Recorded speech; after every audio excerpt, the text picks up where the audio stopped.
Ever hear about the man who was so idle he'd watch paint dry for fun? Yeah, that's our guy. Life was a leisurely stroll in the park for him, but even parks get boring after a while.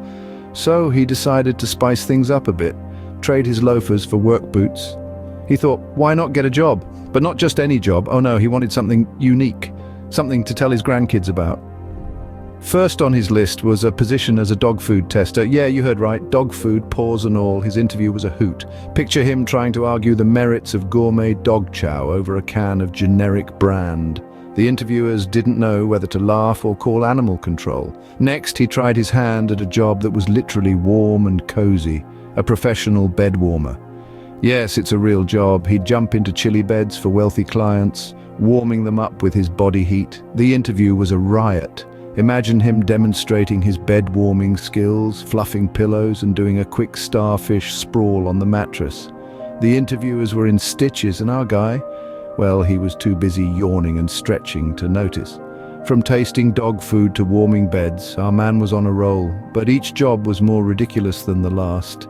Yet he was indefatigable, always ready to dive into another peculiar profession. But alas, our man was still not busy enough, so he decided to take matters into his own hands. What's a man to do when he's got too much time? Cook, of course. So our intrepid hero found himself in the kitchen. Picture a man whose only experience with cooking was boiling water, now attempting to recreate the culinary masterpieces he'd seen on TV. His first attempt was a soufflé. Yes, you heard right, a soufflé, but instead of the light, airy delight he expected, he ended up with a creation that could easily be mistaken for a hockey puck. Next on the menu was sushi. Now, sushi is a delicate and precise art form. Our man, however, turned it into a comedy of errors. He rolled and stuffed and folded, but his sushi rolls bore a striking resemblance to, well, let's just say they wouldn't win any beauty contests. Undeterred, he decided to multitask, believing it would save time. A dash of this, a sprinkle of that, he was like a mad scientist in his laboratory.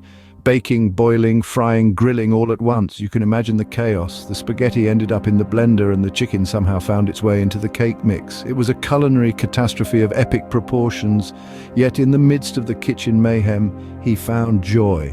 The thrill of creation, the excitement of experimentation, it was pure, unadulterated fun. And yet, despite his culinary chaos, he still had time on his hands, so he decided to try something new. So, our man thinks to himself, what's more time-consuming than fishing? Little did he know that the answer to that question would be, well, fishing.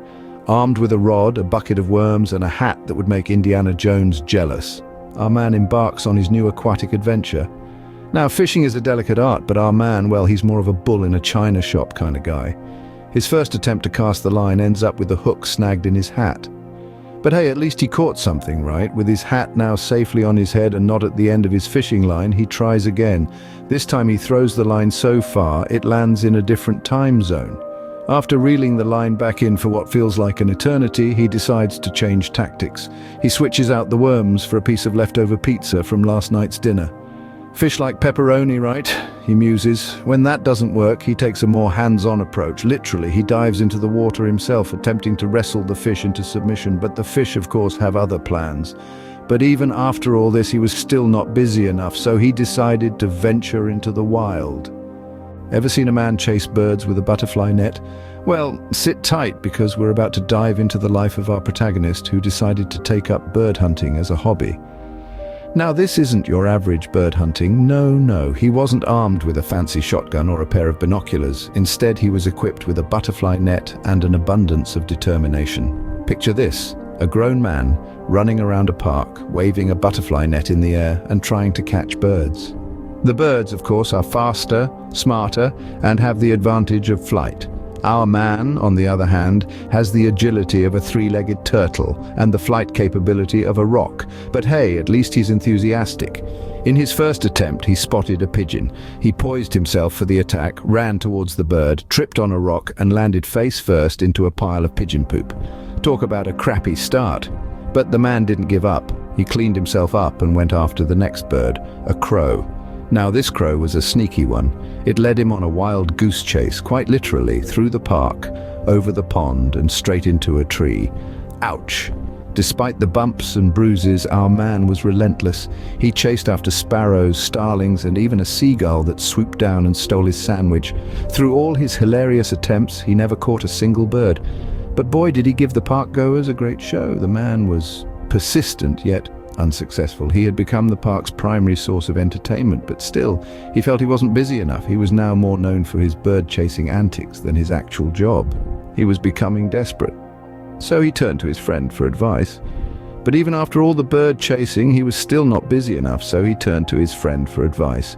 His friend said, "If you really want to get busy, get a woman in your life."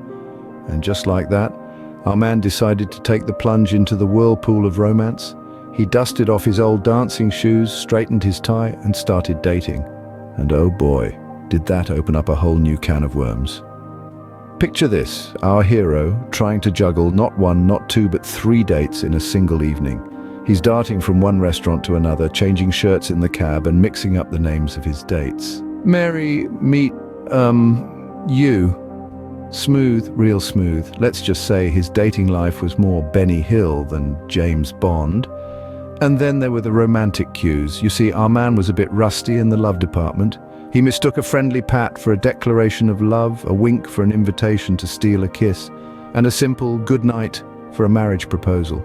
Cue the dramatic music and the slow motion no as he dives in for an unwanted smooch.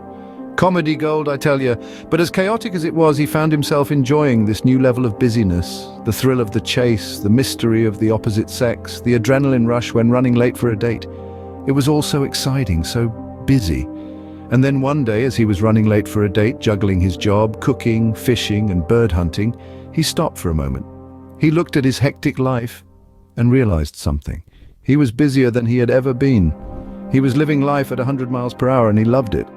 He realized that all he needed to get his life rolling was a dash of romance, a sprinkle of love, and a whole lot of laughter. He had finally found the secret to staying busy. And that, my friends, is the power of a woman in a man's life. And then, one day, as he was running late for a date, juggling his job, cooking, fishing, and bird hunting, he realized he'd been busier than he ever thought possible. All he needed was a bit of love to get his life rolling.